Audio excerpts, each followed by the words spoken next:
What's up, ladies and gentlemen? This is Tony Mo from Pixabite, and today we are taking a look at Kairo, a 3D exploration and puzzle-solving game developed by Richard Perrin. The game just released on Steam and is currently available for $8. Now, I should also mention that this game is available on Mac, Linux, iOS, and Android, so however and wherever you want to play Kairo, you can. We will also be giving away a Steam key for this game. If you guys are interested in winning that key, just post a comment in the section below and we will select a winner at random. Just say whatever you want, say the game looks awesome, say you like Pixabite, you like Tony Mo, whatever you want to say it, and we will select one of those winners at random, and you might just be able to win yourself a copy of this wonderful game. So let's hop into Kairo and break it down, man. What is this world? What are we in? We're in a fantastic place, that's what we're in. Let me start by talking about this very first portal that we've stumbled into here outside of this building. Now, I find the portals in this game very special because most games do portals in a really boring and unoriginal way. Green, purple, a wall, a circle, a black hole in the wall, yada yada yada. You walk through it, you come out black on the other side. All very boring and generic. This portal, though, reminds me, I call these the rainy day portals in this game, because if you look at it, it's like when you look outside of your house on a really, really bad rainy day, torrential downpour, it's raining cats and dogs as they would say, and you can barely see out the window. There's just this mirage of the images and the colors outside of the window, and that's what this reminds me of. And in fact, if we look at it and then walk through it, you can see that that's basically what it actually is. You're looking through this weird mirage to actually see what is on the other side in a very, very blurry and vague way.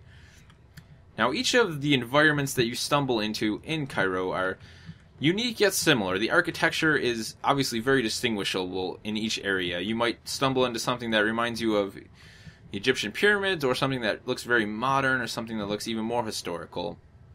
And there's good reason for this. Richard Perrin actually took inspiration for this game when looking at some 3D architectural samples. He then went on to kind of start making some structures, and then decided to make this whole awesome world that we're exploring. But here's one of the very first puzzles I've seemed to stumble across anyways. I mean, I imagine this game can be explored in many different ways.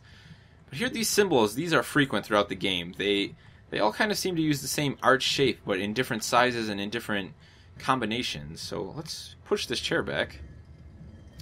Now, there are no fancy controls in this game. It's very minimalistic. There's just left click to walk, or you can use WASD to walk. Right click can jump, or space can jump, and shift will sprint. So look at that. We opened our very first door, our very first puzzle solving experience here in the world of Kairo. Now, while this game is a puzzle game and an exploration game, I feel that while it does puzzle solving very well, I feel that it's an exploration game before all of those things. Wow, dude, I've played this level about 20 times now. It's the first time I realized this pyramid, this tower over here, is putting off a signal. You guys hear that? It's like a signal from the 1920s. Alright, let's keep going. As I was saying, this game does exploration very, very well. For example, this. While the puzzles are a complete treat and joy to get to, I have enjoyed just walking through the worlds and finding little things like this and realizing they happen. Oh, wait, let's go back. Did that do what I think it did? That's just so neat. I love it. Let's keep going, though. Onwards. Now, one thing that he's done to kind of create these different moods in each area is the use of music and of color filters as well. The lighting in the game will kind of be filtered in different colors. And with the combination of the music, it provides a very, very unique mood experience in each area. Let's solve this puzzle, though. There's not a lot of fancy, different things going on in this game. There's not a ton of game mechanics. It's very simple. It's puzzles and figuring things out. Now, that was cool. You see, we kept walking. It would have brought the bridge back up. So let's jump down and head through another rainy day portal here. This is probably one of the coolest areas in the game. One of my favorite, at least. You can tell it's a park. It's a park made of cubes and really unique color textures and this flat kind of glassy area that's grass. Now, I've explored this quite a bit and haven't really found anything yet, but I feel like there's something to be discovered here. But as you can tell, we got park benches, there's lamp posts, we got arches, some trees, maybe a grandstand over here where a big band would be playing. It's just, it's a really nice world to be in, this game. This is the kind of game you want to play on a rainy day. Just 7 or 8 hours, just absorb yourself in this game, and I promise you will not regret it. Now, one of the things that I've noticed about playing this game, as I said, with exploration coming before puzzle solving, is you really don't want to walk into an area and start thinking, how do I solve this? It's not how the game is meant to be played, at least as far as I've been able to tell. It's more about, where do I want to go? What do I want to see? What would I do if I could be here in real life? What were the things that I would look at? Obviously, if you could be here in real life, you'd be pretty amazed by everything. You just want to walk around and see what everything has to offer. I mean, who cares about puzzles when this is such a unique experience?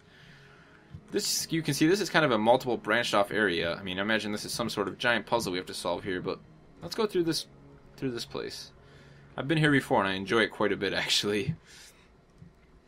It's very combination of, like, right off the bat, the way the rings are lined up, the way you perceive them, reminds me of kind of crop circles, and then this kind of reminds me of this, you know, a sandy desert atmosphere. Like the air is just filled with light sand clouds. And then we have this kind of Roman Colosseum structure down here. It's almost like a volcano with stairs in it. It's you know, this is one of the first areas I got to where I really realized, okay, don't worry about how am I going to solve this puzzle. Where do I want to go? And I want to go to this tower over here because I know for a fact that this tower has a really cool radio broadcast kind of going on over here, much like that one I discovered over there now. Listen. Except this one is like a 1940s alien radio broadcast and a really bad B movie. I think it says Theodore at one point too, I'm not sure, but it's pretty cool. Let's see here. Let's just, can we go through here? No, I think this is like shattered glass slightly. So let's go through this portal now. In we go. Now, as I said, there's not any mechanics for me to break down for you guys. I can pretty much just show you the world and hope that you'll want to explore it as much as I've been enjoying exploring this. It's kind of a semi-see-through pyramid here. It looks like very bronze, but I guess we'll hop on these pressure plates. I imagine that's what they are. Look at that. It's like a cube. That's cool. They didn't use traditional mirrors to reflect light. It's like a cube that projects light out of its tip. I like that quite a bit, actually. That's really cool. Let's get this one. You can see the gears are actually exposed on this one, too. That's pretty neat. Whoa. Okay, it also looks like this one's just going on its own here. Okay, we need to stop it. That's convenient. We'll push this, jam the gears right at the right time. I think this will work. Let's find out. That's what this game's about, man. Discovery. Discovery at its finest. Yeah, there we go. We got it. We're all jammed up now. Alright, let's get these other two. This is Kairo, though, man. I can't say much more about this game other than it's wonderful. It's a beautiful and wonderful world to be in, and I really have been enjoying it quite a bit. And if you guys have been enjoying it as much as I have, I strongly suggest you go check this game out, possibly pick it up. As I said, it's on Steam, only $8, man, for an endless exploration and puzzle experience, as far as I've been able to tell. I've sunk a lot of time into this game. I keep restarting the levels just to go through them again. It's a great experience, and if you guys are interested in checking this game out, we'll definitely have a link, look at that, in the description below, if you guys are interested. Also, remember, we are giving away a Steam key for this game. If you want a chance to win that, just post a comment in the section below, and we will select a winner at random. But as always, for more indie game content and more fabulous games like Kairo, be sure to subscribe to us here on Pixabyte. Until next time, it's been Tony Mo, and I'll see you guys in Kairo.